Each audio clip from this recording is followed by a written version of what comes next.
As notícias internacionais que movem o mundo. Mais do que isso, um programa semanal que une o presente e o passado para revelar o que está por trás dos grandes acontecimentos. Com análises históricas e geopolíticas, conectamos os fatos que moldam o planeta. De leste a oeste. Notícias, contextos, debates. Esteja por dentro do que realmente importa no planeta. E veja o mundo com novos olhos.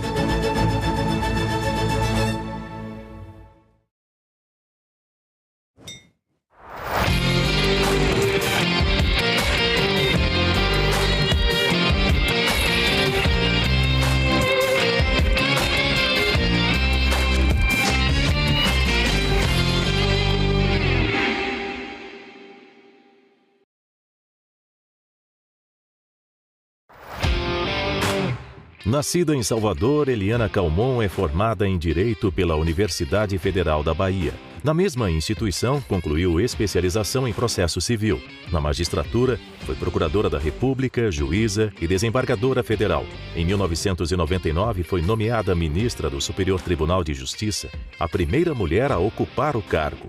Foi corregedora nacional de Justiça e diretora da Escola Nacional de Formação e Aperfeiçoamento de Magistrados, ministro Sálvio de Figueiredo, a ENFAM, entidade vinculada ao STJ. Nessa época, a ministra Eliana Calmon chacoalhou os três poderes ao afirmar a existência de bandidos de toga. Por suas mãos, mais de 100 mil processos foram julgados. Em dezembro de 2013, se aposentou dos tribunais. No ano seguinte, disputou uma vaga no Senado pelo PSB. Os 502 mil votos recebidos foram insuficientes para levá-la à Casa Maior. Em 2018, declarou apoio a Jair Bolsonaro. Eliana Calmon coleciona premiações, comendas e medalhas, como a que recebeu em 2005 pela revista Forbes. Na ocasião, foi eleita a mulher mais influente do Brasil no segmento judiciário.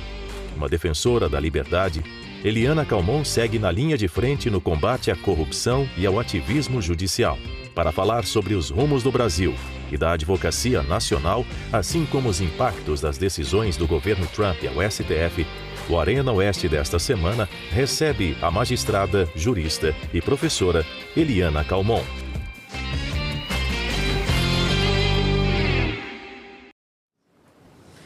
Olá, muito boa noite a você. Eu sou Adalberto Piotto e seja bem-vindo ao Arena Oeste, este programa de entrevista dedicado a grandes temas e ao debate público. Sempre ao vivo, às quintas-feiras, às 8h30 da noite.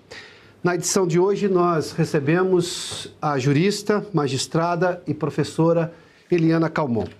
A bancada de entrevistadores, que estará comigo durante todo o programa de hoje, é formada por Paula Leal, âncora, editora-chefe de Oeste Sem Filtro, Alfredo Scaff, advogado, Christian Costa, repórter de Oeste em Brasília, Rafael Hakimi, editor-chefe do portal R7.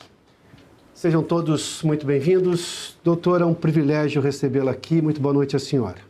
Muito boa noite, é um prazer muito grande estar aqui na Arena Oeste e com todos vocês, como eu já disse, as meninas que têm conversado comigo, são todos muito bons, de forma que eu estou muito à vontade de estar entre pessoas que parecem comigo, porque nós estamos juntos nesta luta pelo Brasil.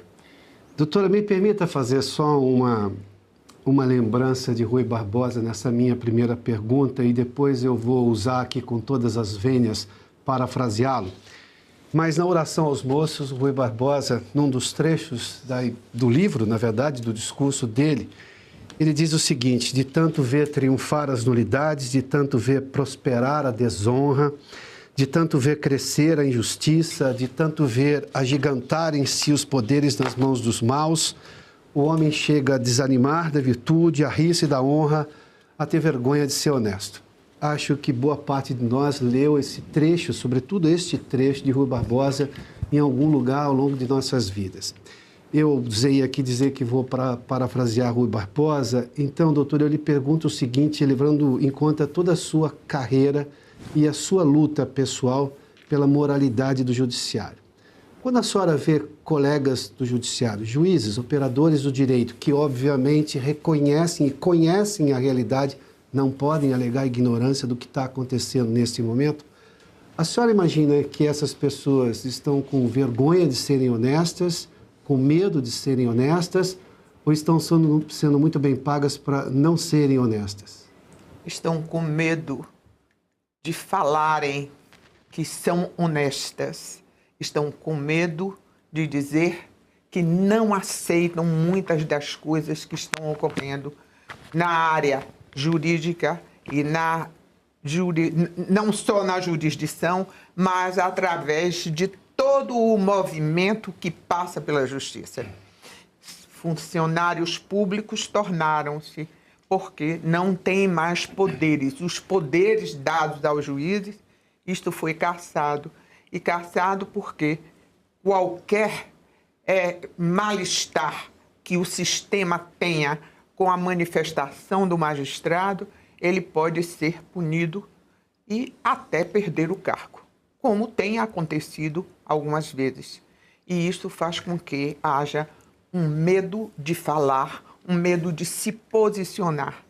Hoje, dizer a verdade que está dentro de nós, parece um desafio para aqueles que ainda dependem do governo, como hoje dependem os juízes. Os juízes hoje são funcionários públicos.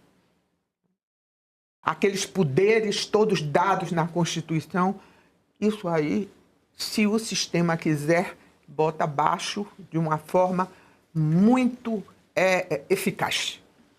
Doutor, eu acho que nós vamos voltar a esse tema, mas eu vou trazer meus colegas para essa conversa aqui. Quero só dizer aos colegas que vou, numa primeira rodada, chamar um a um e depois, posteriormente, por favor, se manifestem e trago-os novamente para o debate. Eu começo com Paula Leal. Boa noite, Boa noite, Piotr, Paula. meus colegas Scaffi, Rachini e Christian Costa. Um especial boa noite à ministra Eliana Calmon, hoje nos concedendo essa entrevista.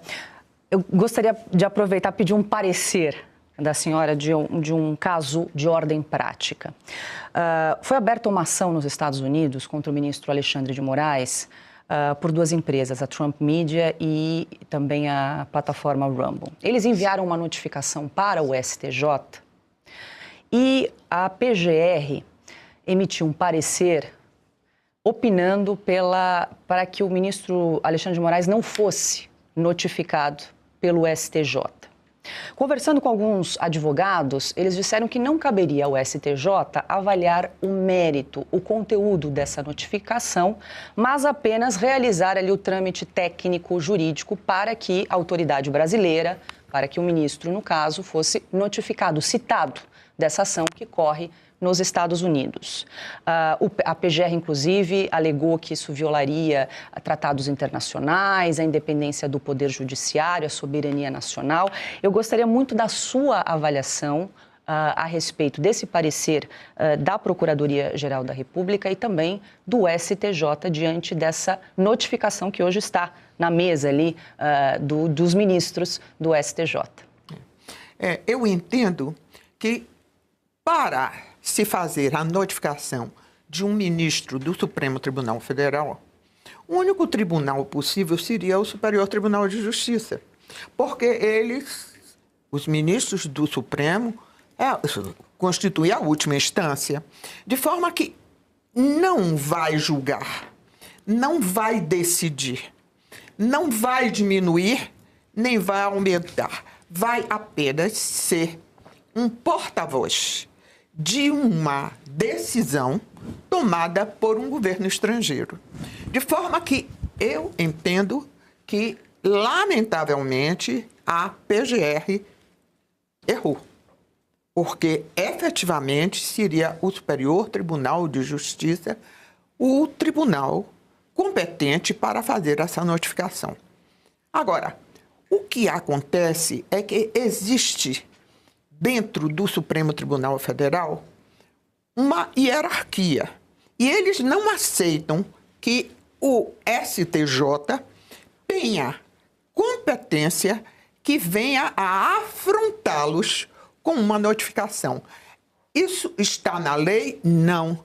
Está exatamente na atividade que eles exercem de Supremo para serem superiores a todos os demais magistrados, o que efetivamente não está na Constituição. Eles têm a capacidade, eles têm a competência de serem a cabeça do Supremo, a cabeça do Poder Judiciário, eles comandam o Poder Judiciário, mas, enquanto magistrados, eles estão subordinados àquilo que a legislação determina. E como se faria a notificação de um ministro, um Estado estrangeiro faria a notificação de um ministro do Supremo Tribunal Federal? Quem seria o capaz de fazer? Somente um ministro que está hierarquicamente na Constituição brasileira, abaixo do ministro, mas isto não é exército. No exército existe a hierarquia e, naturalmente, vamos dizer, um general 4 estrelas não pode ser comunicado por um general 3 estrelas. Mas não se trata de militar, não se trata de hierarquia militar. Se trata única e exclusivamente de competências que dão ao Supremo uma competência para ser a cabeça do Poder Judiciário. Ele comanda o Poder Judiciário. Alfredo Scaff, boa noite, seja bem-vindo ao nosso debate.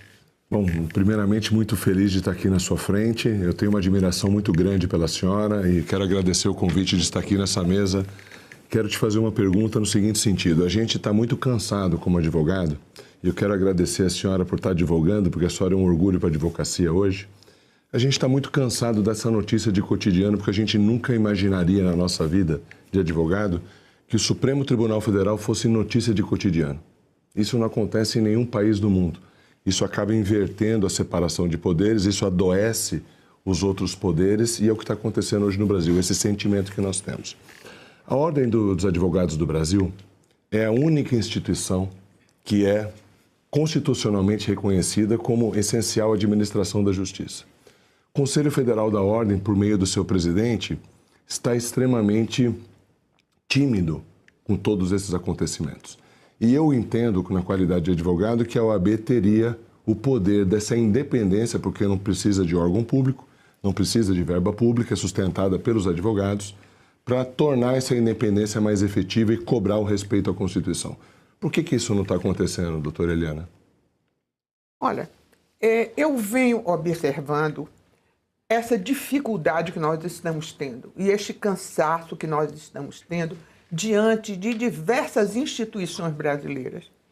E como eu vivi o período da ditadura e enquanto o Brasil estava subordinado aos militares, eu me tornei juíza federal, porque eu era procuradora da República, fiz concurso e fui ser juíza federal.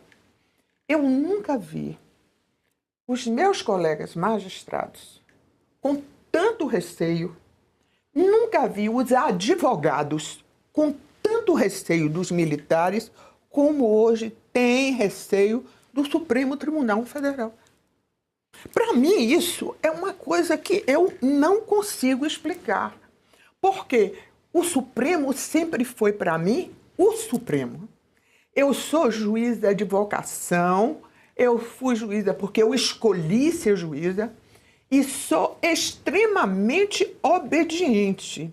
Tanto que eu atravessei todo o sistema sendo muito bem sucedida, porque eu sou muito obediente a todas as regras.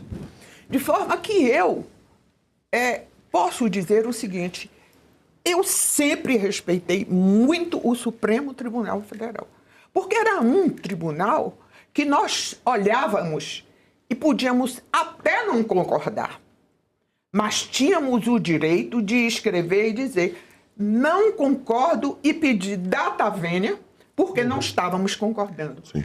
Hoje nós não podemos nem dizer o data vênia, porque estamos com receio de dizer este data vênia. De forma que, se nós do judiciário não estamos tendo este papel de sermos nós mesmos, imagine os advogados. E, naturalmente, algumas instituições quebraram-se em face do sistema que está sendo hoje visto no Brasil. E a Ordem dos Advogados, efetivamente, virou praticamente um partido político que está ao lado do sistema. Não está havendo a defesa dos advogados, não está havendo a defesa da instituição como defensores do direito e da Constituição. De forma que isso está realmente nos preocupando sobremaneira. Aliás, eu estou sabendo que dentro da própria OAB já está havendo um movimento de advogados que estão querendo se insurgir contra esse estado de coisas.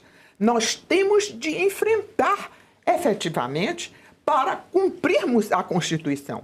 Temos de dizer, como advogados, quem é que nós estamos defendendo e quais os princípios que nós estamos defendendo. E estes princípios estão, sem dúvida alguma, na Constituição Federal. Christian Costa, boa noite, seja bem-vindo. Por favor, a sua pergunta. Boa noite, Piotto. Boa noite, Paula, Hakini, Dr. Scaff, ministra Eliana. Boa noite, é um prazer tê-la conosco. Prazer é tudo meu. Ministra, desde 2019, o Supremo Tribunal Federal conduz o chamado inquérito das fake news, que até o momento não foi concluído. Quero uma avaliação de Vossa Excelência com relação a esse procedimento, a essa investigação. Bem, nós estamos aqui com diversos advogados aqui na bancada. E, naturalmente, que isso nunca existiu. Isso não existe. Como é que se tem uma investigação e que diversos fatos que não estão interligados são colocados dentro desse mesmo inquérito? E esse inquérito prossegue sem. Ele teve início, mas não tem meio, nem tem fim, não é? Nós não sabemos quem são os indiciados, porque são tantos os indiciados que vão se atropelando muitas vezes nestas investigações, que é algo que, para qualquer jurista, qualquer advogado, qualquer estudante de direito, não é compreensível, não é?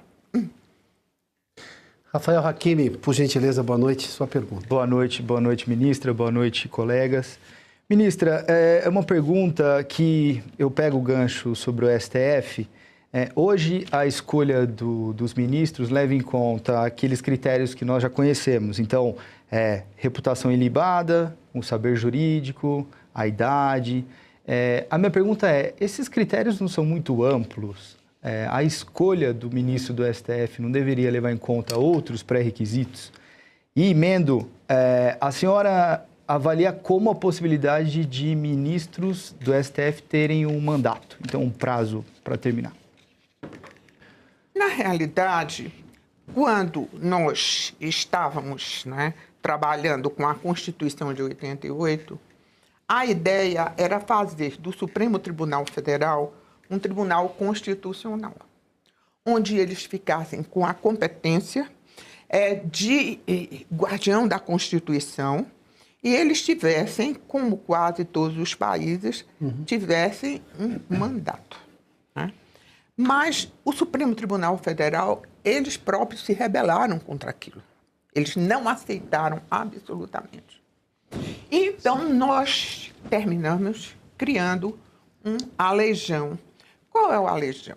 Um aleijão é de que nós temos hoje um tribunal onde são escolhidos os seus integrantes pelo presidente da República e que comanda não só o controle difuso do direito, como o controle concentrado.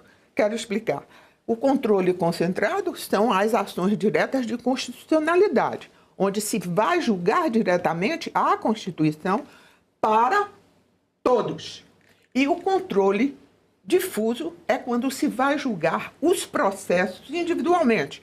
Aquilo onde existem partes. João e Maria estão em um litígio e isso chega até o Supremo Tribunal Federal. E pior ainda, porque agora nós estamos tendo esses conflitos que são o controle difuso e que eles avocam e tomam do juiz de primeiro grau para julgar. Sim. De forma que eles concentraram naquelas 11 pessoas que estão compondo o tribunal todo o poder judiciário. O controle difuso, o controle concentrado e o controle disciplinar de todos os juízes por causa do CNJ, que está subordinado ao Supremo Tribunal Federal. De forma que eles têm hoje, nas suas mãos, toda a concentração de tudo que se passa sobre a justiça e sobre a legalidade neste país. 11 pessoas. E pessoas que estão dentro de uma verdadeira bolha e com um ego extremamente inflado. Sim. Porque não se pode dizer que um ministro do Supremo é feio, porque isso pode ser uma difamação, não é? De forma que nós estamos em grande dificuldade. Eu lembrava, até no outro dia, lembrando que um professor meu, o professor Calmon de Passos, dizia o seguinte, quando veio a Constituição de 88, assim, vocês não sabem o que vocês estão fazendo. Vocês estão pegando e dando ao Supremo Tribunal Federal todo o controle desta nação. Isso não pode, isso não é possível. Vocês vão ver o que é que vai acontecer. E eu, na minha ingenuidade, naquela época, eu entendia que aquilo estava certo pela reverência que eu tinha aos ministros do Supremo. Sim. Eu dizia, a nação está entregue aos melhores nomes que nós poderíamos ter. E eu não avaliava o que poderia acontecer dali por diante. E o professor Calmon de Passos lembrava sempre uma frase dita por um baiano, um político baiano chamado João Mangabeira, que estava... Eu até pensei que a frase era dele mesmo, do João Mangabeira, mas depois eu fui estudar e verifiquei que ele falou aquilo que Rui Barbosa disse. Olha, em toda a República, o poder que mais faltou a esta República foi o poder judiciário através do Supremo Tribunal Federal. Uhum. Isso foi dito por Rui Barbosa, né? E eu achei aquilo muito interessante à época, mas faltou como? Casos isolados que podem ser ditos que faltou à República. Mas, quando nós vamos examinar o que foi o Supremo, que teve os seus erros, teve os seus equívocos naturalmente, nós vamos encontrar pessoas que se mantiveram com uma postura exemplar, sempre. Eu levei muitos anos acreditando piamente nisso. Eu olhava para um ministro do Supremo e eu baixava a cabeça. Eu reverenciava. E eu não sou, assim, tão humilde para entender que precisava reverenciar alguma autoridade. Eu reverenciava aquele homem que, pelo seu poder, pela sua discrição, era possível reverenciar. De forma que este era o sentimento da nação com relação ao Supremo Tribunal Federal.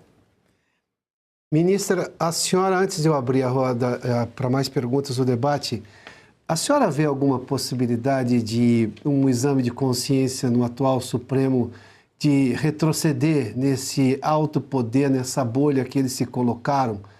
Há uma arrogância, e eu tenho que citar um caso de hoje, inclusive, concreto. houve uma homenagem ao ministro Toffoli por parte dos outros ministros na sessão hoje do Supremo Tribunal Federal. O legado do Toffoli foi criar o inquérito 4781, aberto de ofício, sem sorteio, que ele começou pedindo desculpas ao ministro Marco Aurélio, porque sabia que estava indo contra o regimento do próprio Supremo Tribunal Federal. De 2019 para cá, bom, a gente sabe o descalabro institucional que o Supremo é protagonista. Diante de tudo que está acontecendo, tal como o Ícaro indo no sentido do sol, mas achando que as asas não iam derreter, a senhora acha que o Supremo vai regredir, vai retroceder em algum momento porque percebe que passou do limite, ou a senhora não vê mais essa possibilidade? Não, eu não vejo essa possibilidade. Retroceder significa dizer eu errei. Eles não vão dizer nunca que erraram. Podem até ao deitar a cabeça no travesseiro achar, mas não vão dizer isso para a nação. Bom, todos aqui, agora nós temos o debate aberto. Paula, por favor. Eu queria pegar uma carona tá rapidamente para não perder o gancho do Hakini falando da indicação de ministros do Supremo. Temos uma cadeira vaga nesse momento, ministra, e já é a terceira, né, nesse governo do presidente Lula, e sempre que surge, alguns movimentos vêm pressionando pela indicação de uma mulher negra, até trazendo, durante a gestão do ministro Luiz Roberto Barroso, à frente do Supremo e da CNJ, ele incluiu ali um programa de bolsa para alunos negros no exame da magistratura, também criou aquela paridade de gêneros nas promoções dos tribunais, então um juiz, né, para virar desembargador, o próximo tem de ser uma mulher. Eu gostaria de ouvi-la sobre essas ações, se a senhora enxerga que isso pode contribuir para a diversidade, para a formação dos tribunais. Na realidade, sempre se fez isto, sempre se ouviu muita gente, sempre se descobria pessoas que poderiam exercer este cargo, inclusive para haver paridade de gêneros, começarmos a ter no Poder Judiciário uma paridade de gênero. E isso é muito interessante, era muito eficaz, e isso era muito ouvido, sim, pelos presidentes da República, que passaram sem colocar nenhuma mulher durante muitos anos e, posteriormente, colocaram a ministra Hélène Grace, que teve um papel relevante, uma mulher de muito respeito e que teve uma atuação brilhante no Supremo Tribunal Federal, né? Depois tivemos a ministra Rosa Weber e a ministra Carmen Lúcia, né? Não vejo a possibilidade de agora, mesmo com toda esta ênfase que está se dando para se colocar uma mulher negra, porque eu já fiz uma varredura e eu não vi nenhuma mulher que possa parecer confiável aos olhos do sistema. Não vejo. Tem muita mulher competente, boa, correta, mas os homens são mais confiáveis. Por quê? Porque dentro de uma sociedade machista, como ainda é a sociedade brasileira, os homens já deram prova desta confiabilidade. Já deram prova de que são aqueles que aceitam toda esta subordinação. E eu não vi nenhuma mulher se apresentar com essas características. De forma que, dentre os candidatos todos que estão aí na mídia, eu acho que eles não têm concorrentes, mulheres, que sejam tão confiáveis como eles são aos olhos do sistema. Christian, depois Scaff e Hakini. Ministra, eu interpelei Vossa Excelência sobre a questão do inquérito das fake news, que não é o único caso muito polêmico no Supremo Tribunal Federal. Os ministros julgam processos referentes ao 8 de janeiro. Quero saber de Vossa Excelência qual é a sua opinião sobre o 8 de janeiro. O 8 de janeiro, eu vou dizer a minha opinião, porque a minha opinião não é uma opinião isolada. É a opinião de várias pessoas. O 8 de janeiro, por tudo que eu já analisei, por tudo que eu vi, foi uma forma de conseguir colocar para toda a nação a finalização de uma narrativa. Narrativa esta que levaria a tirar-se Bolsonaro das eleições de 2026. De forma que, para mim, o 8 de janeiro foi exatamente isto.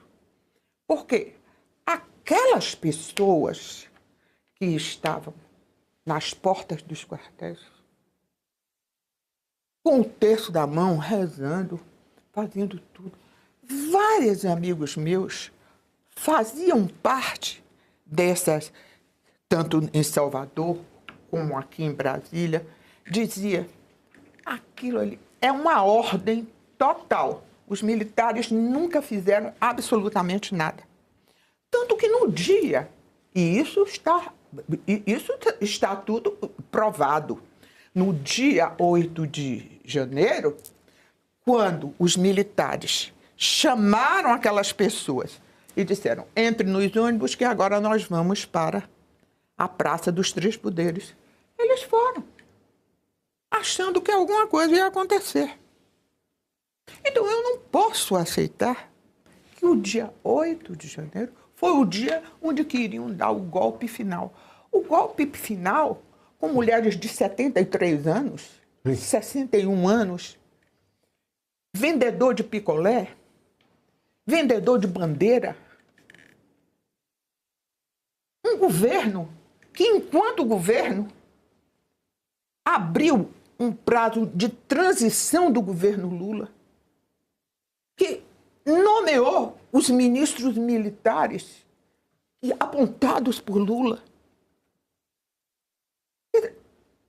Esse homem fez tudo isso, depois saiu, foi para os Estados Unidos e deu um golpe. E golpe sem soldado com aquelas pessoas que estavam na porta dos quartéis? Eu não posso acreditar. Não é crível. Não é crível. A história contará isso. A história contará isso. Não adianta. Não entra na cabeça de ninguém só uma pessoa que esteja totalmente obnubilada para aceitar que seja verdadeiro esse golpe. Podem ter pensado em golpe, sem dúvida alguma. Porque as eleições estavam sendo muito contestadas, estava faltando o código-fonte, e o código-fonte, quero o código-fonte. E por isso mesmo, enquanto o código-fonte não chegar, eu não acredito nessas eleições. E isso tudo pode ter incendiado não só o ex-presidente, como as pessoas que rodeavam. E eles pensaram, então, o que é que vocês acham? A gente tem margem de fazer com que isso não brote? Nunca em direito, pensamento foi golpe. Nunca. Nós aprendemos no 2º ano da faculdade de Direito. Até uma frase que tinha em meu livro de Direito Penal. Penseiro não faz engabela. Ou seja, pensamento não faz crime. Todo mundo que estudou direito sabia disso. Eles podem ter pensado, mas isso não é crime, não. Não é um crime. Né? De forma que eu entendo que eles pensaram sim. Houve ainda a participação do ex-presidente Bolsonaro, porque era um boca rota e chamava militar, dizia que ia fazer, que ia acontecer. Enquanto era presidente, alguém acreditava naquilo. Eu dava risada, eu dizia, mas coitado, fica dizendo, chamando militar, dizendo que vai chamar, que vai fazer, vai acontecer. Aquilo era só bravata. Enquanto ele foi. Quando ele perdeu, ele ficou bem quieto. Então, eu, analisando como cidadã brasileira, analisando tudo isso, porque eu não sou bolsonarista, absolutamente. Eu, inclusive, quero dizer que no primeiro turno eu nem votei. Eu não acreditava em Bolsonaro. Eu não acreditava. Achava que ele foi um militar indisciplinado, tinha muitas culpas de fazer. Tanto que me convidaram para o governo e eu não aceitei. Ele chegou até a me telefonar. Ministra, precisamos muito do seu governo. E eu Qual disse... pasta, ministra, então, seria? Não, ele não explicou.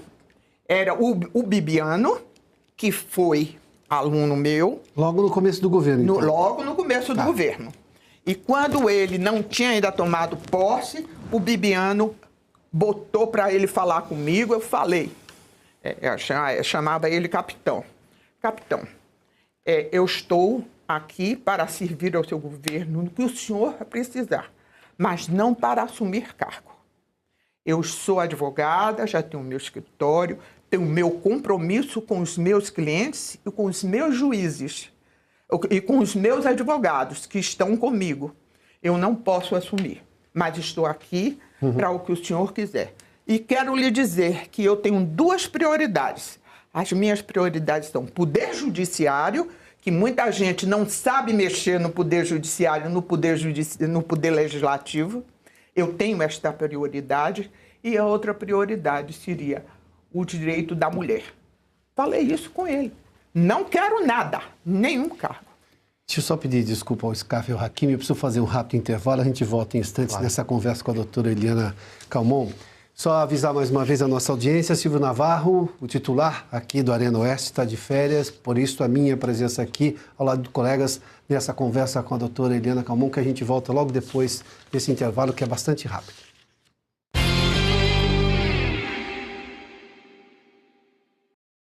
Nos últimos anos, aprendemos que a batalha cultural não é local, ela é mundial. O que acontece aqui nasce em outros países. O Brasil não cria essa engrenagem, ele apenas a absorve. E não faz sentido querer transformar o Brasil sem participar da luta global. A Brasil Paralelo nasceu com esse propósito, ser uma produtora independente dedicada à transformação cultural do Brasil. E agora, chegou o momento de dar o próximo passo. Para que nossas produções conquistem também o público internacional, nós precisamos abrir o caminho lá nos Estados Unidos, o epicentro da batalha cultural. E foi por isso que criamos a Big Picture Originals, o braço internacional da BP. E nós queremos, é claro, que você faça parte dessa missão. Nós nunca aceitamos um centavo do dinheiro público e nunca aceitaremos. Assim, garantimos total independência na criação dos nossos originais. E para que possamos seguir em frente, tanto aqui no Brasil como no mundo afora, tirando mais produções do papel, nós contamos com seu apoio, tornando-se um membro da Brasil Paralelo. A sua assinatura nos ajuda a seguir em frente na busca pela verdade e também, é claro, te garante acesso a centenas de originais da BP, que são os nossos documentários, séries e filmes exclusivos. Em 2026, nós vamos ampliar o nosso catálogo de ficções originais. E, inclusive, já temos novos filmes em produção. Para que ninguém fique de fora, nós estamos com o maior desconto da nossa história. E hoje, com apenas R$ 7,90 mensais, você libera o seu acesso ao Plano BP Originais. Toque em Saiba Mais e seja um membro assinante da BP hoje mesmo. Apenas R$ 7,90 mensais no plano anual e você garante acesso a todas as produções originais BP e ainda apoia uma mídia independente. Nós contamos com você, muito obrigado e até breve.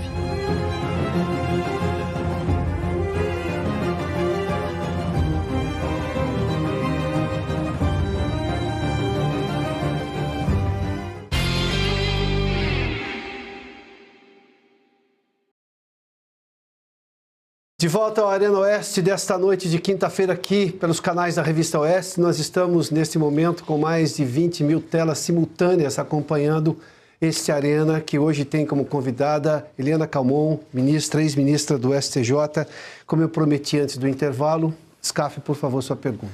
A senhora comentou que é fato, obviamente, que o Supremo acabou abraçando o país. E por que isso está acontecendo?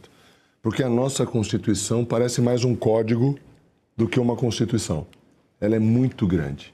Tanto é verdade que eu, na condição de advogado, sinto que essa questão do Supremo ser um tribunal hoje de petição né? Qualquer um peticiona no Supremo por qualquer motivo, porque está tudo praticamente na Constituição. Aliás, matérias que não deveriam estar na Constituição estão na Constituição. Scaff, só me permita, há um estudo que para chegar ao Supremo você tem acho que 33 petições diferentes. E quando não cabe em nenhuma das 33, tem uma tal de petição inominada. Ou seja, é infinito. Desculpa, Scaff. Exato, é exatamente isso. A senhora não acha, por exemplo, eu entendo, por exemplo, que o tribunal mais importante do Brasil é o STJ. E hoje o STJ está, entre aspas, diminuído pela exacerbação da atitude do Supremo. Porque eu entendo que somente uma reforma legislativa, porque o poder emana do povo, e eu não entendo porque, com raras exceções, nós temos um Congresso hoje covarde, por que o Congresso não põe uma ordem na questão do Poder Judiciário? E o que eu digo ordem é o seguinte: fortalecer a instância comum, que é o STJ, e também fortalecer o STF, mas diminuindo a sua competência para que ele seja não um tribunal de petição, mas um tribunal pacificador. Porque hoje o STF é um tribunal, além de petição, infelizmente, em alguns motivos, um tribunal político, o que não cabe na imparcialidade do juiz. Por que o Congresso não delimita isso e acaba beneficiando o Supremo? Porque eu tenho certeza que toda advocacia, todo o sistema de ordem jurídica quer ver um Supremo forte, mas quer ver um Supremo pacificador. Olha, vamos falar de política agora. Se nós fizermos uma avaliação, né, do que é o Supremo Tribunal Federal, nós vamos verificar o seguinte: o Supremo já passou por duas grandes crises. E todas as vezes que ele passa por uma crise, ele cria um tribunal. Quer dizer, cria-se um tribunal para dividir competência com ele. A primeira crise foi quando eles que julgavam em grau de recurso as decisões dos juízes da Fazenda Nacional, eles deram o segundo grau da Fazenda Nacional, eles estavam em crise porque eram muitas coisas. A União foi crescendo, foi se organizando e tinha muita demanda, de forma que eles não estavam dando conta dos recursos extraordinários. E eles, então, criaram o Tribunal Federal de Recursos. Primeiro tribunal que passou a dividir competência com ele, porque passou a julgar os recursos que vinham da justiça, dos juízes da Fazenda Nacional. Posteriormente, criou-se a Justiça Federal pelos militares.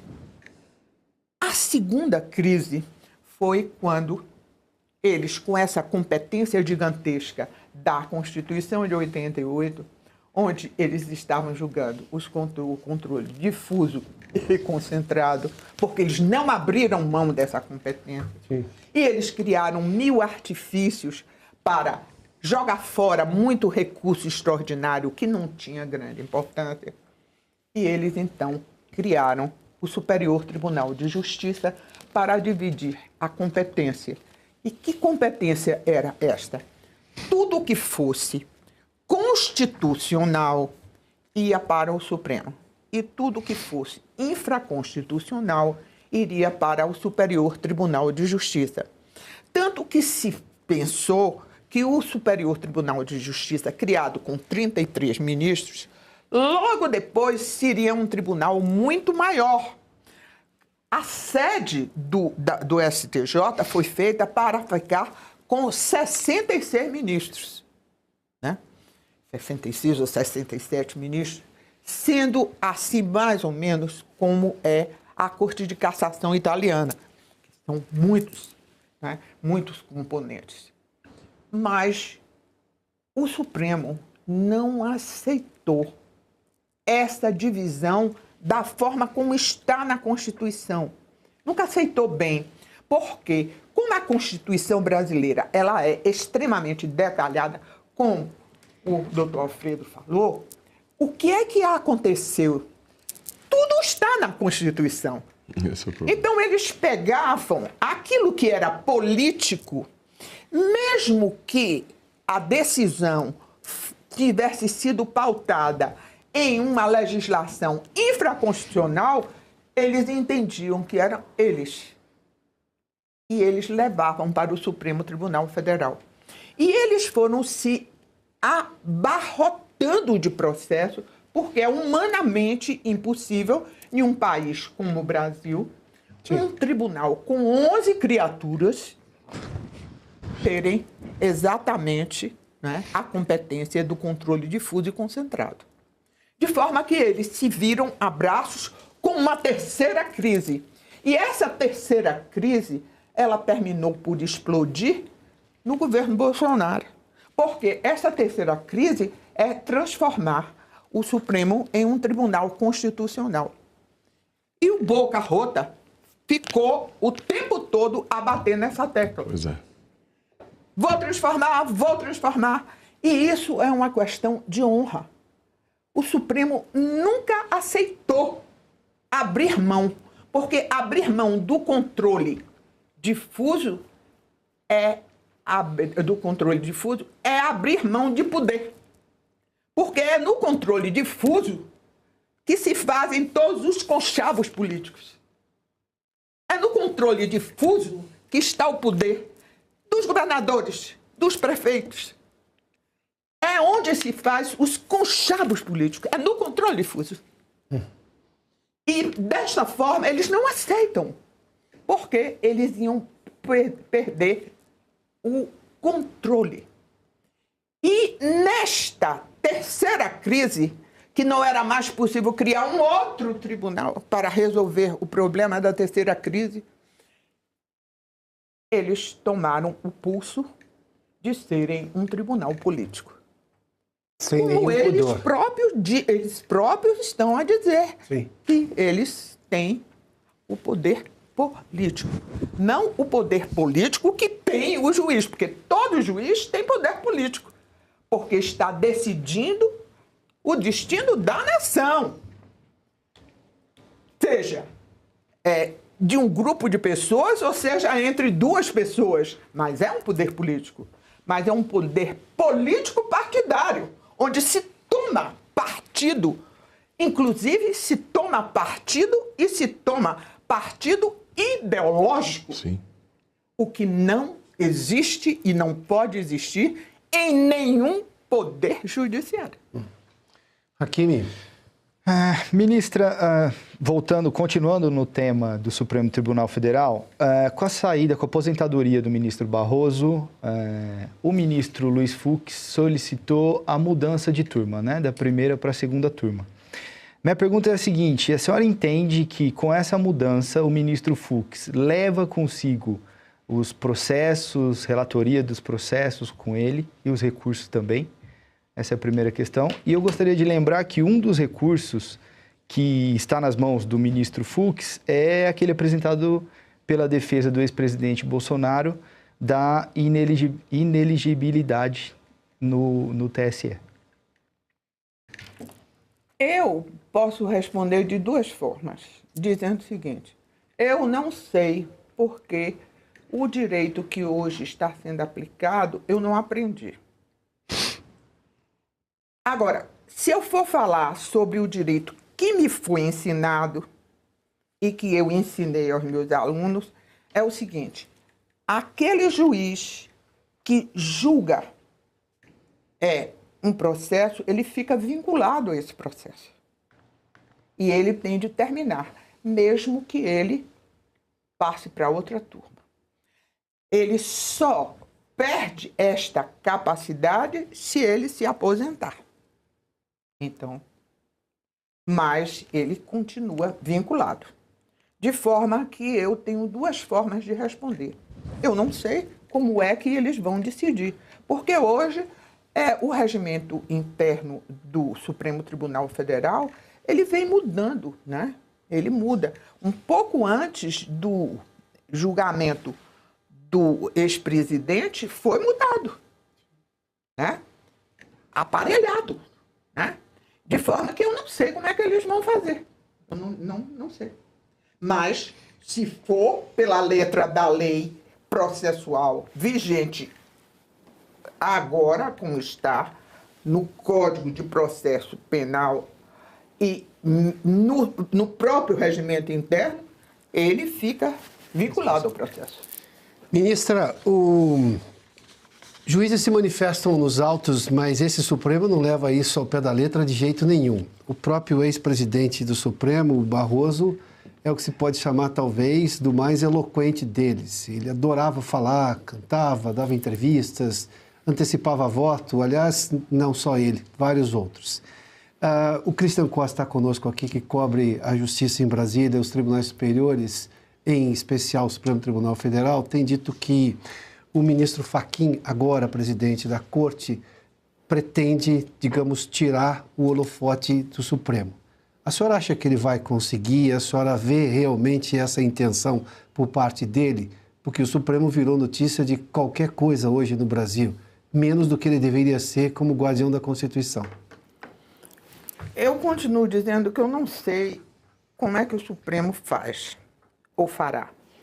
Eu só posso dizer o seguinte: o ministro Fachin é muito discreto, tem uma postura bem diferente da postura do ministro Barroso, e eu acredito que ele deverá dar continuidade a essa postura dele, que é uma postura muito discreta e muito austera.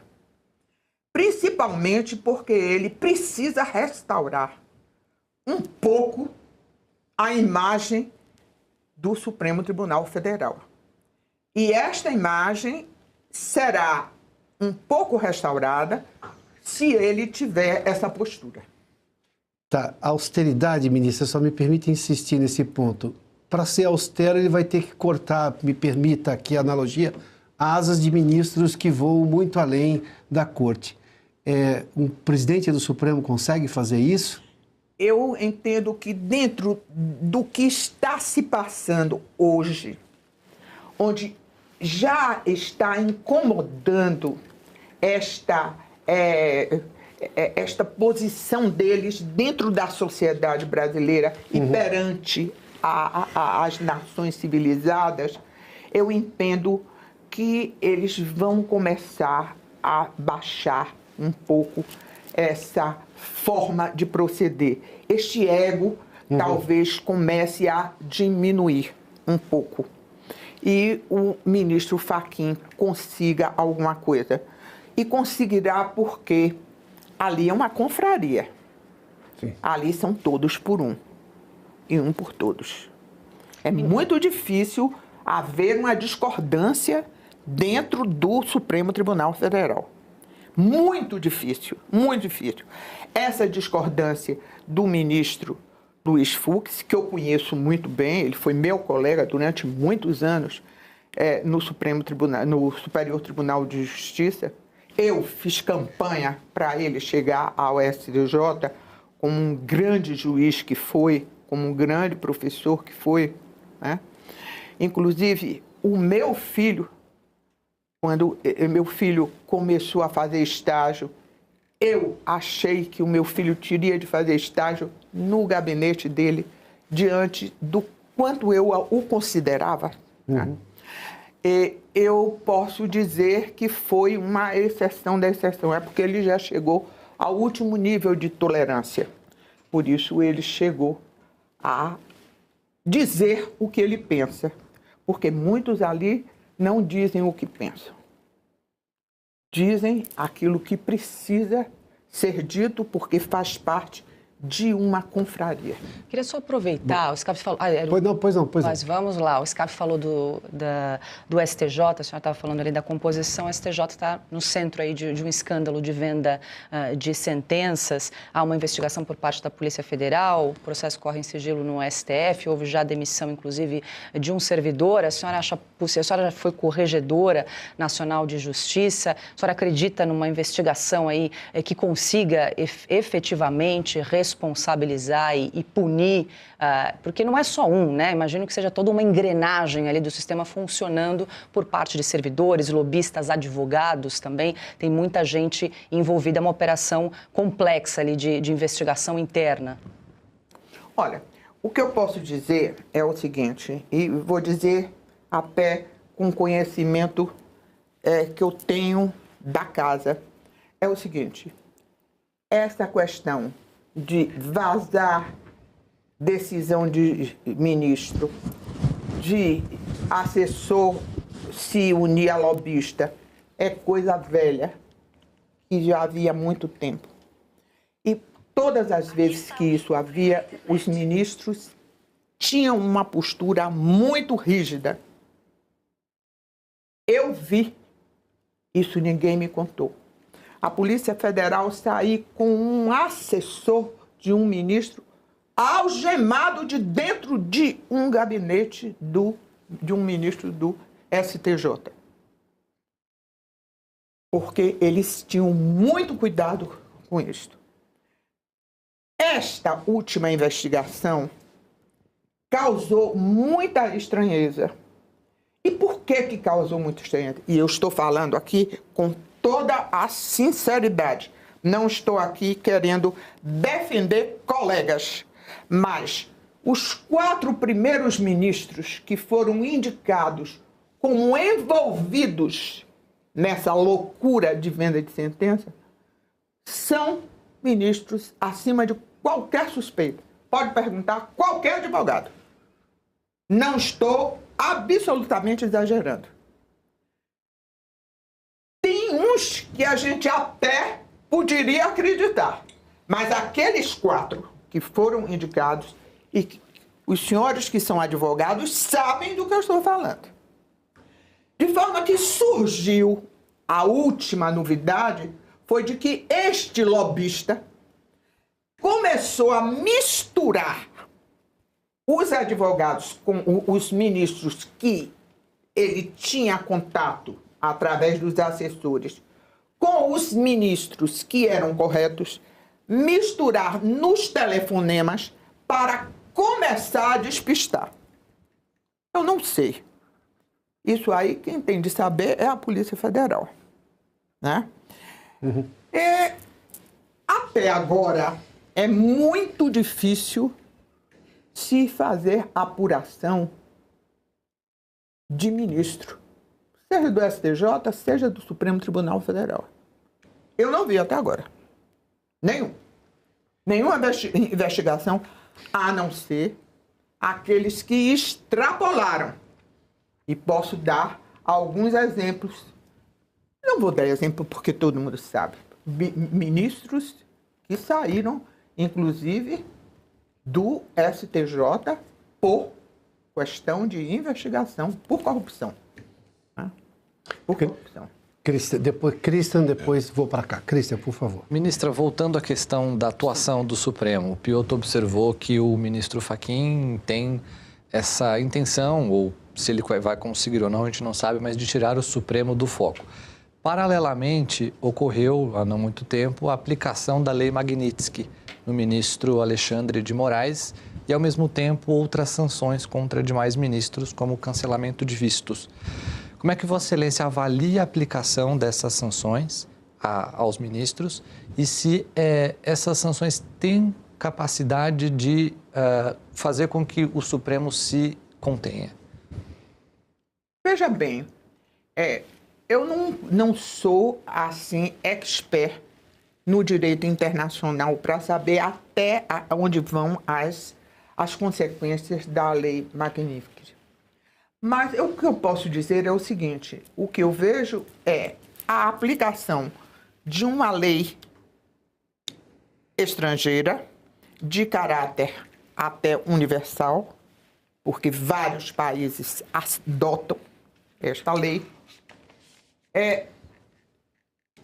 quando as atividades do Poder Judiciário brasileiro estão repercutindo dentro de uma nação estrangeira, seja da União Europeia, seja dos Estados Unidos. Então, as consequências em razão de não cumprimento dos direitos humanos está interferindo em um cidadão estrangeiro ou dentro das atividades exercidas por este país estrangeiro. Essas são as consequências e, naturalmente, podem atingir, sim, todo e qualquer ministro, mesmo que esteja fora dos Estados Unidos, seja, como se diz, não é ferir a soberania brasileira. Eles é que feriram a soberania do Estado estrangeiro com as atitudes tomadas. Se isso pode causar receio, acredito que sim. Acredito porque a atitude do ministro Barroso, com aquela choração toda, sim, é de quem estava realmente temendo alguma coisa, né? E não é possível que eles sejam tão orgulhosos a ponto de não terem medo. Toda pessoa tem medo, toda pessoa tem receio de ser atingido na sua honra, no seu patrimônio. E parece que o que mais dói é o bolso, na hora que mexe com as economias, né? E a lei Magnifique é exatamente nesse sentido. De forma que eu acredito que tenha repercussão. Por mais que eles neguem, não estou ligando, não estou... Então, sim. Eu preciso fazer um rápido intervalo, daqui a pouco eu trago o Hakimi e também o SCAF aqui. Nossa entrevistada hoje é a ministra Eliana Calmon, a gente volta em instantes.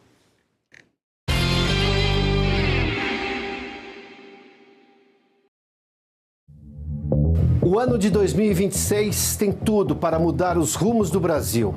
O povo vai eleger 27 governadores, 54 senadores, 513 deputados. E escolherá o próximo presidente da República.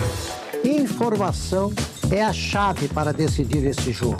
A Oeste nasceu para romper o silêncio. Porque o nosso compromisso é com você e com a verdade. Agora chegou a hora do próximo passo. Ampliar o espaço que já ocupa com a entrada no universo da TV a cabo. Para que possamos levar informação de qualidade ainda mais longe. Para tornar isso possível, dependemos de você. O Brasil precisa de um canal de notícias que mostre os fatos. Oeste, independente, essencial. O Brasil real está aqui.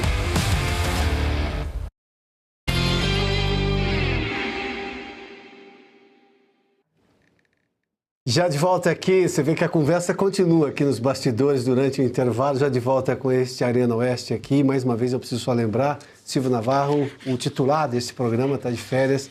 Nesta quinta-feira estou aqui ao lado dos meus colegas e da nossa convidada especial de hoje, a ministra Eliana Calmon. Mais uma vez agradeço. Vou trazer o Hakimi agora para a pergunta, depois o SCAF. Temos aqui, digamos, uma reta final do programa agora, os últimos 25 minutos, por favor. Muito bem.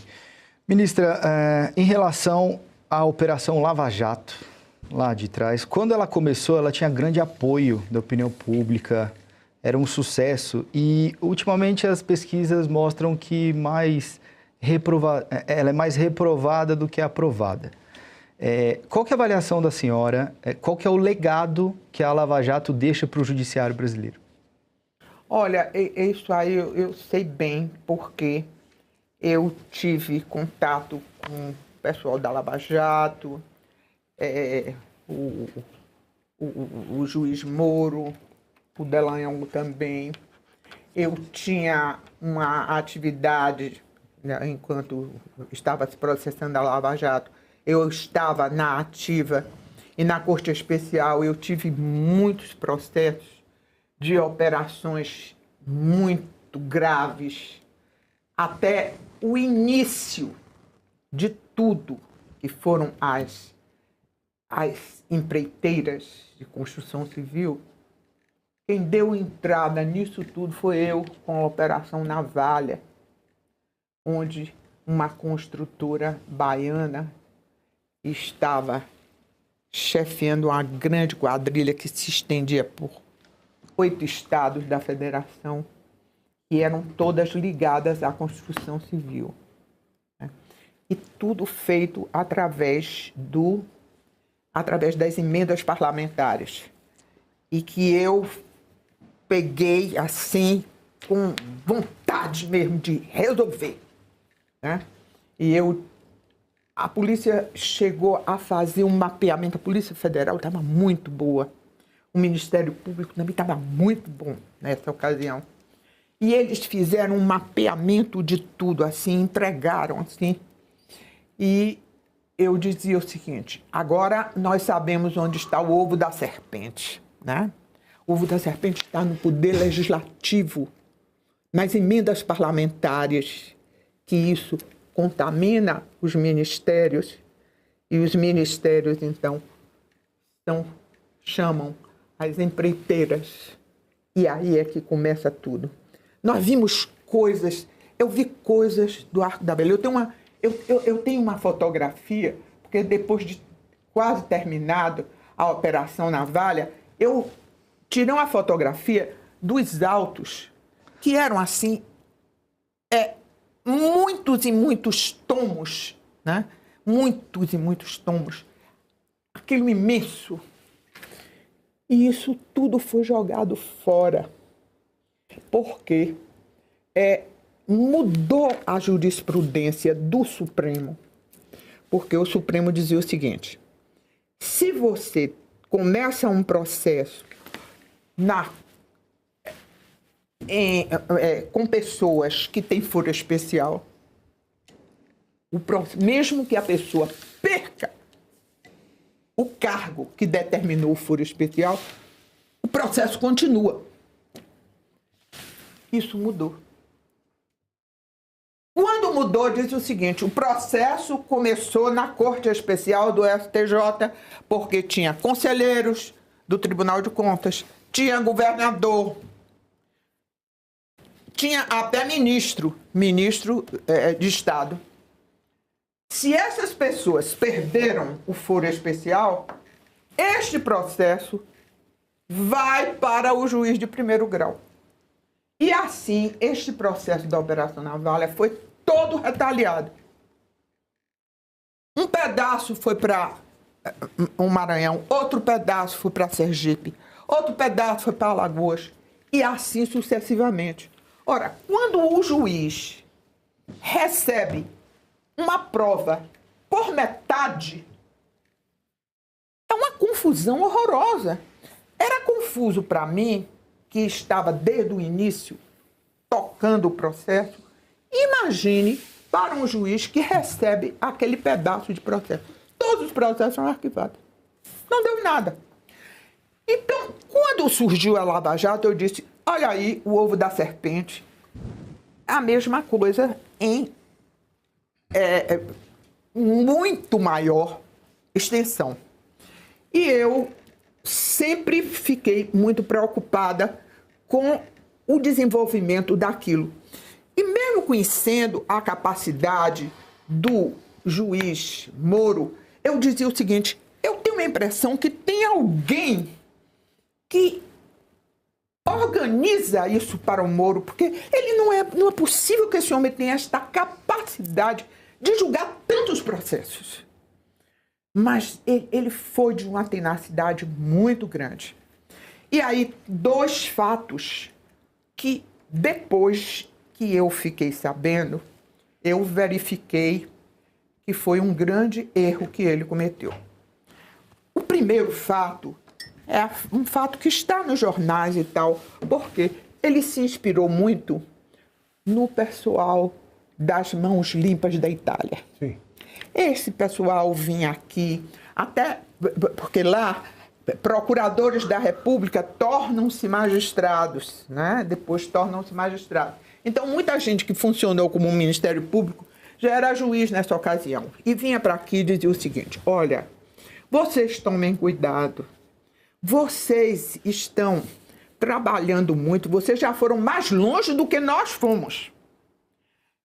E isso não vai dar certo, porque vocês podem ser atingidos pelo que nós fomos. E como foi que eles foram atingidos?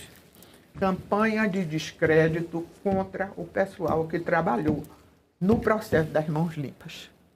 A Itália não acreditou neles. A campanha feita pela mídia e pelo próprio legislativo deu origem a quê? Ao Berlusconi. E foi justamente o produto das mãos limpas. E um outro fator que eu achei interessante foi uma advogada, mas uma advogada muito estudiosa, etc. Ela fez um livro chamado Lava Jato. Eu sempre esqueço o nome dela, mas ontem mesmo ela me passou até um zap dizendo o seguinte: o meu livro foi traduzido em inglês e eu estou mandando para a senhora, porque eu fui uma das...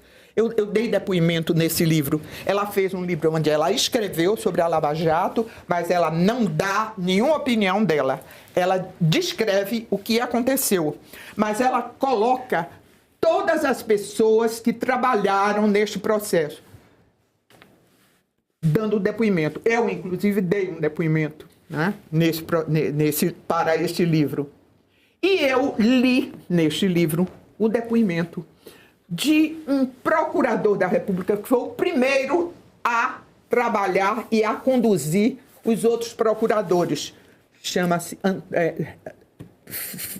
Dr. Antônio Fernando, ou Fernando Antônio, um nome desse. Assim.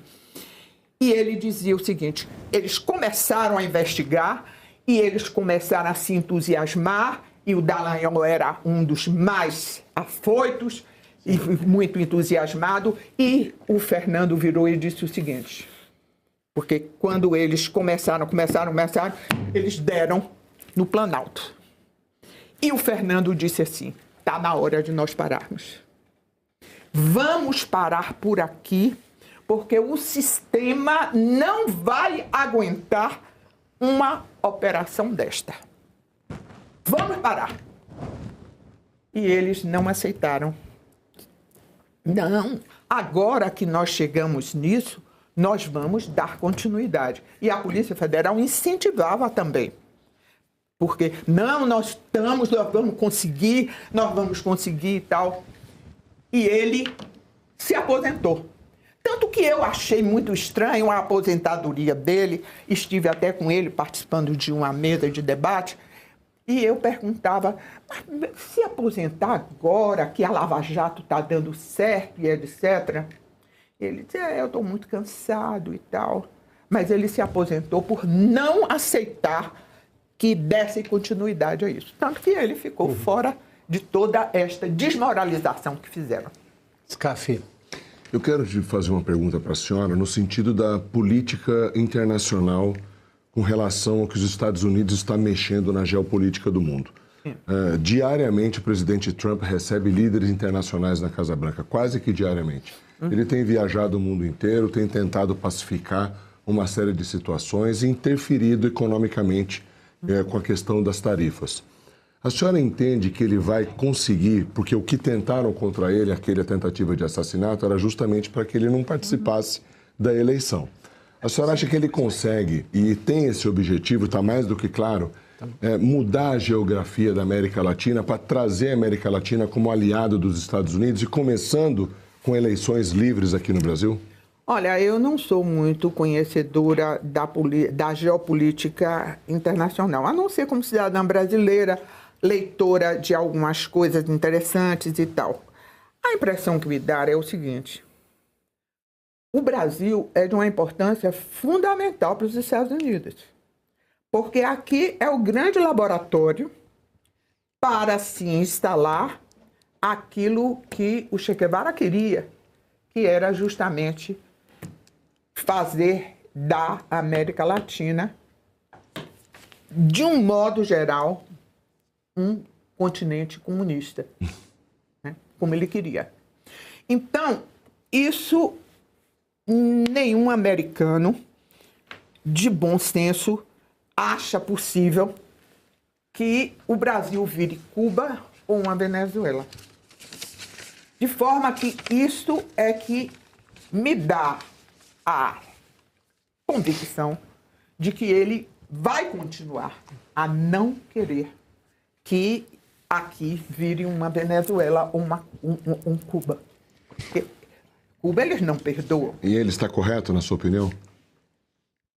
Se eu não sou socialista nem comunista, Eu acho que está. Mas a senhora não acha que nós já estamos em um processo de venezuelização? Eu faço essa pergunta. Sem dúvida alguma, Sim, e né? com uma rapidez muito grande, porque desde o momento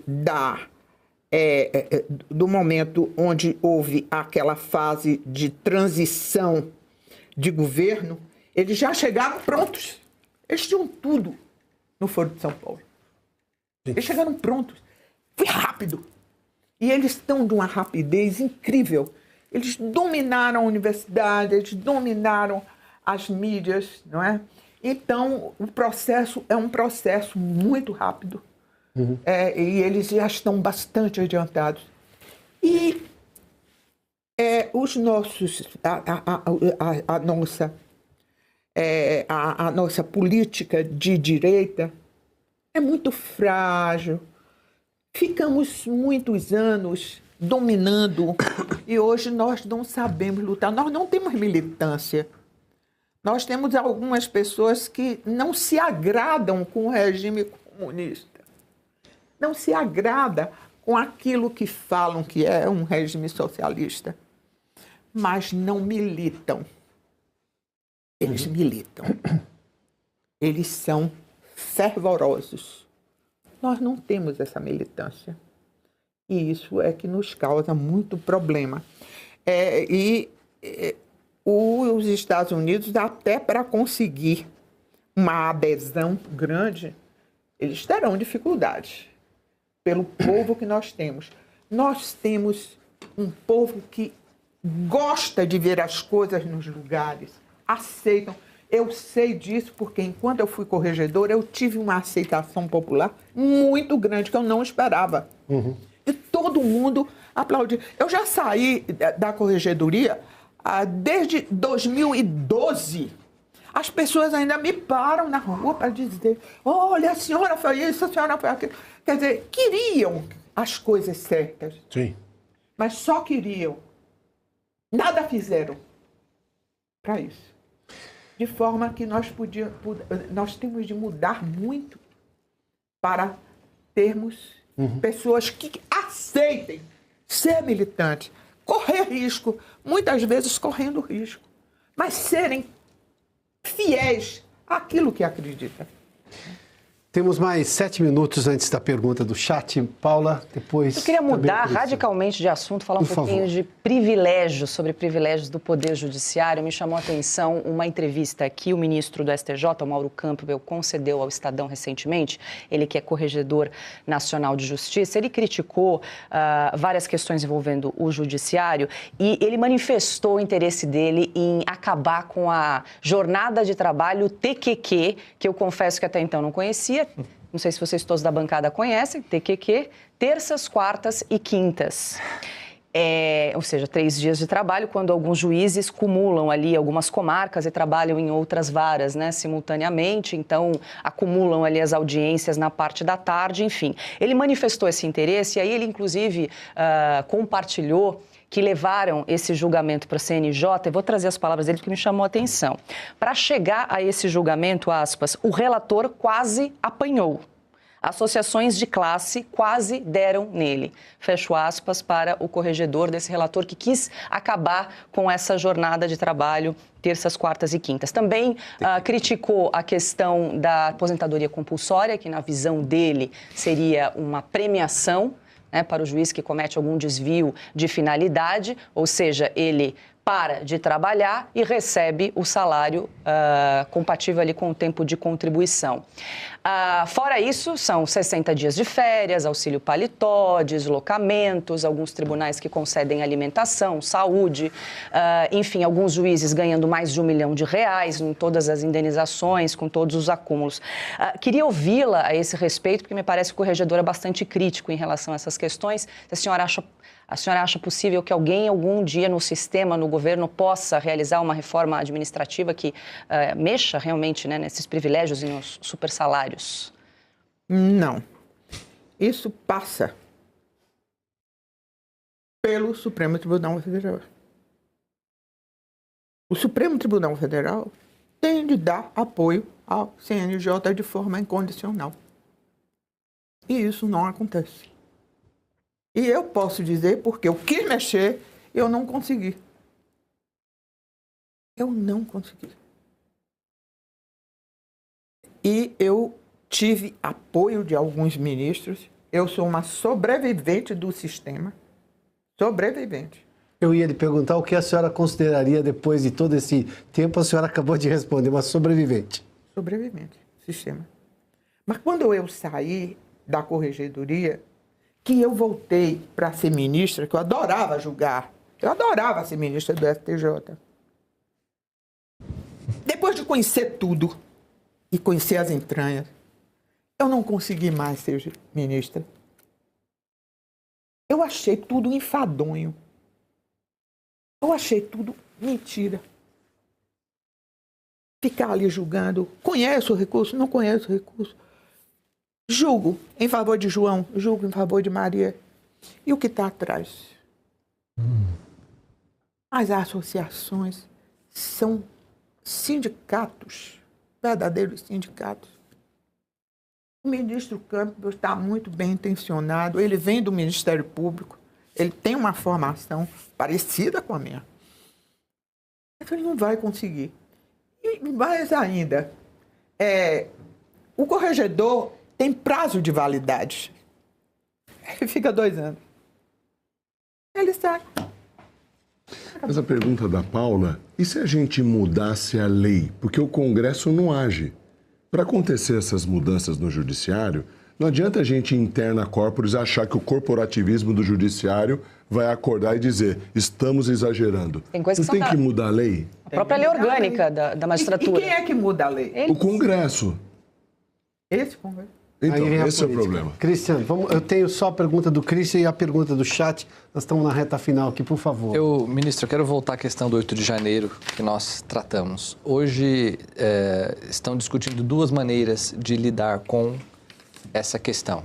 A primeira delas é a anistia e a segunda é uma redução de penas. Essa redução de penas é uma medida apoiada pelo Supremo Tribunal Federal, enquanto boa parte da sociedade, sobretudo a que nós classificamos aqui até como a direita, apoia a anistia. Qual que é a saída na visão de Vossa Excelência para essa questão do 8 de janeiro? Eu, no meu modo de ver, para pacificar a nação, porque nós estamos precisando de paz para poder sentar e poder pensar no Brasil. A gente só pensa em briga de bolsonaristas e lulistas para ver paz nesse país.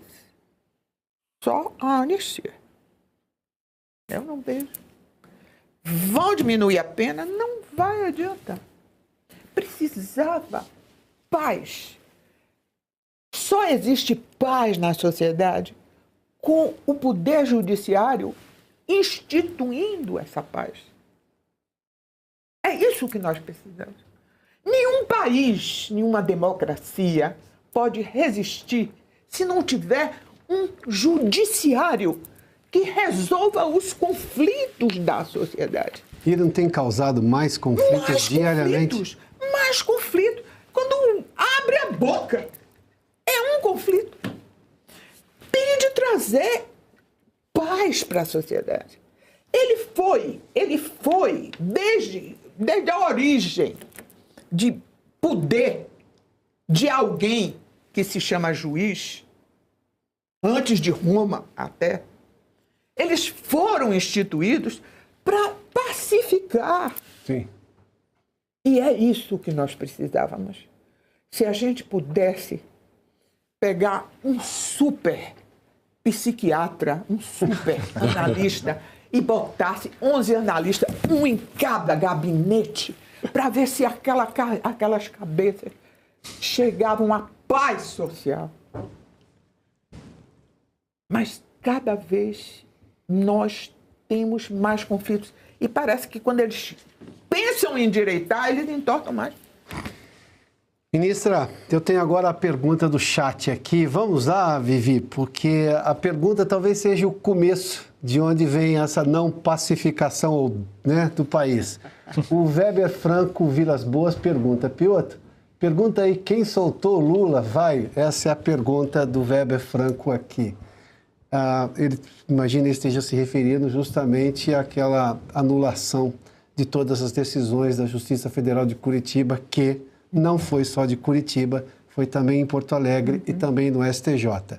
Embora criou-se essa narrativa de que o problema estava todo em Curitiba, ignorando a reanálise de magistrados do Tribunal Regional Federal de Porto Alegre e também do STJ. Aí a pergunta é essa, ministra, quem soltou o Lula? O Supremo Tribunal Federal, onde não posso dar esta culpa ao ministro Fachin. Eu não posso. O ministro Fachin não fez isso sozinho. E o ministro Fachin não deu aquele voto e levou lá e todo mundo... Não, aquilo tudo é combinado. Eu sei porque a gente combinava coisas difíceis de resolver. Eu mesmo chamava meus colegas no meu gabinete, coisas até tributária e tal. Olha, isso aqui está difícil de resolver. Olha aqui, ó. Vamos, às vezes no meu gabinete eu fazia até PowerPoint mostrando e tal. O que é que vocês acham? Brigávamos e tal, parará, eram contra, daqui a pouco, olha, eu tô com você e tal. Então, aquele voto não foi um voto que chegou lá, foi ler e todo mundo se surpreendeu e votou junto. Aquilo foi combinado. E quem teve a ideia, ministra? Porque é um absurdo a tese do CEP, é das coisas mais estapafúrdias. Eles tentaram, digamos, alegar um foro inadequado de Curitiba, como se nada daquilo pudesse ser feito em Curitiba, e sendo que estava na Justiça Federal. A Justiça Federal é federal. E não por acaso, e é sempre bom a gente lembrar, eu mencionei há pouco, mas aquilo foi revisado pelo Tribunal, pelo Tribunal Regional de Porto Alegre. O STJ em Brasília se manifestou. Nenhum desses juízes, e todos têm conhecimento da lei, viram algum problema. Quem teve essa ideia? Bolsonaro. A ideia do CEP? Bolsonaro teve a ideia no momento em que ele disse que ia transformar o tribunal, o Supremo Tribunal Federal, em Corte Constitucional, acendeu a luz vermelha. Ele provocou. E aí criaram nesse momento, começou-se a trabalhar uma forma disso não acontecer. Bolsonaro não pode mais ser presidente de forma alguma. Quem é que a gente vai botar? A esquerda não tinha mais ninguém. Todo mundo estava comprometido. O que é que faz? Faz uma enquete. O único que sobrou, Lula da Silva. Mas ele está condenado. Como é que faz? E a gente já julgou uma porção de coisa dele. Como é que faz? Desmoraliza a Lava Jato. Primeiro, dizendo que o Ministério Público se uniu com o Moro para fazer aquele conluio. Como eles não se unem ao Procurador-Geral da República para combinar as coisas. Lógico. O juiz fala e conversa com o Ministério Público. É óbvio. Como também conversa com a defesa. E a partir disto é que veio à tona a única possibilidade que eles tinham de se salvar. Então, o bote para a salvação do Supremo chama-se Lula da Silva. Eu preciso encerrar esse programa. Antes, preciso agradecer Paula Leal, minha companheira aqui de Oeste Sem Filtro, Alfredo Scaff. Scaff, obrigado pela gentileza. Obrigado. Cristian Costa, que veio de Brasília para participar dessa entrevista e desse programa. Rafael Hakimi, seja sempre bem-vindo mais uma vez do Portal R7. Ministro, eu preciso agradecer por demais a gentileza da senhora ter nos atendido nesse convite. Pela sinceridade, eu acho que eu nem preciso agradecer, porque isso é da sua marca e é um privilégio tê-la aqui conosco num debate tão essencial. Mais uma vez, obrigado e boa noite à senhora. Muito boa noite aos senhores. Gostei muito do programa, gostei da forma como foi tratada, as perguntas muito diretas que foram feitas, não é? E deixaram eu falar, porque muitas vezes o jornalista não deixa a gente falar, né? E corta muito o raciocínio. De forma que eu gostei muito de ter participado disso aqui. E eu estou aqui como uma cidadã brasileira que falo, posso não ser a dona da verdade, mas é o que eu penso e o que eu vejo é exatamente o que eu disse aqui para os nossos telespectadores. Tá?